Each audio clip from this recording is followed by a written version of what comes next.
we'll pivot over here. The Utah Jazz are now ninth in the West, and this is a team that just beat the Toronto Raptors. They are currently tied with the Suns, Warriors for the 7th, 8th, and 9th seed. They're half game in front of the Pelicans, who the Pelicans have slipped. And the Jazz are on a 2-game win streak. They've won 7 of their last 10. And this is a team that's actually only 1.5 wins away from the 4th seed. So it's crazy. At post All-Star break is going to be so fun for basketball fans. It's going to be a great end of the season. I got a strong feel. Because I wanted to mention this earlier was like, Damian Lillard, they're the 11th seed. I can't find any of the top 4 seeds that the Portland Trail Blazers with Damian Lillard can't beat. But anyways, back to the Jazz talk. Last night was a phenomenal win. There were some times I was worried they were going to give it away. Not necessarily because of Utah, but more so Freddie was on a heater. I mean, this man was just a triple-double. The guy was going off. But Lauri Markkanen is beautifully fantastic. Walker Kessler is beautifully fantastic. Jared Vanderbilt's so underrated.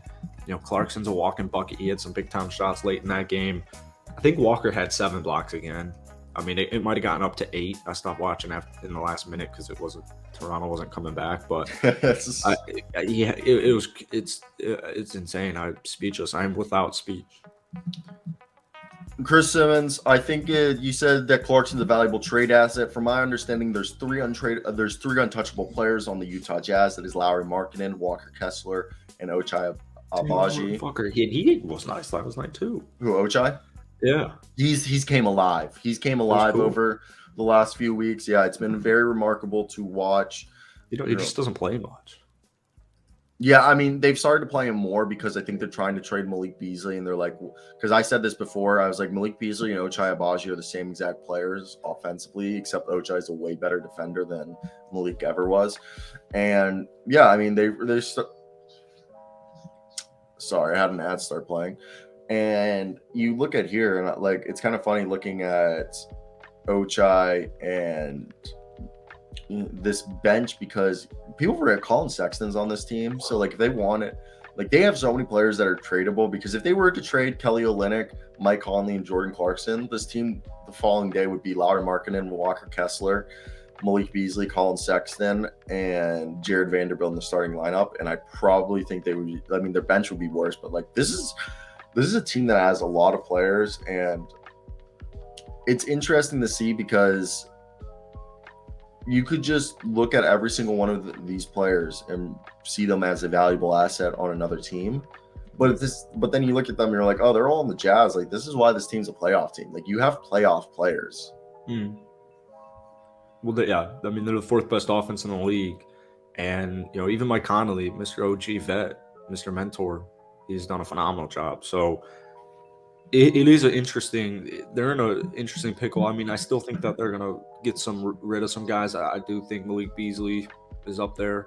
Kelly Olynyk as well. I really like the Hawks trade because I can put Lauri at 3, but I have, I guess Lauri and John Collins it's going to be a nice complimentary. But like, what I'm saying is I feel like Kelly, unfortunately, he got injured.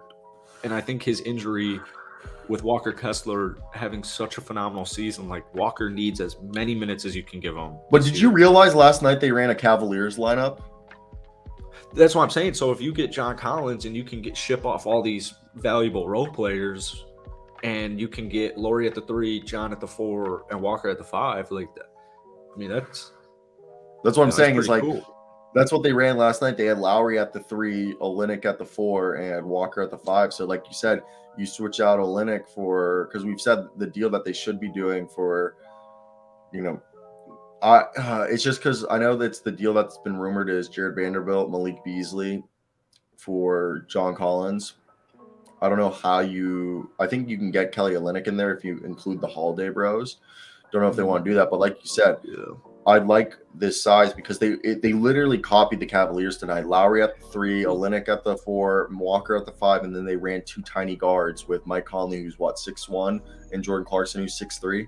I mean, they can do that all they want. He only played 20 last night, played 15 the night before. But Jared Vanderbilt, Jared Vanderbilt was the one rotating. You know what I mean? I just thought the Cavs can play so. I mean, not the Cavs. The Jazz can copy the Cavs, but then the Jazz can go out and play a completely different style. Yeah, they can. They're very versatile. The Jazz are a very versatile team. Yeah, but that defense is, to the playoff question.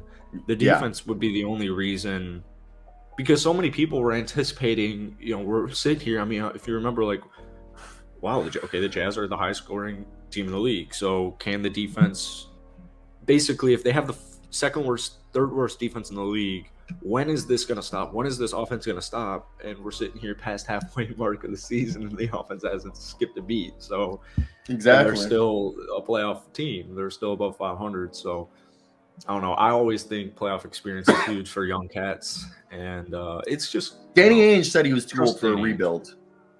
He was what? Too old for a rebuild. Oh yeah. So there you go.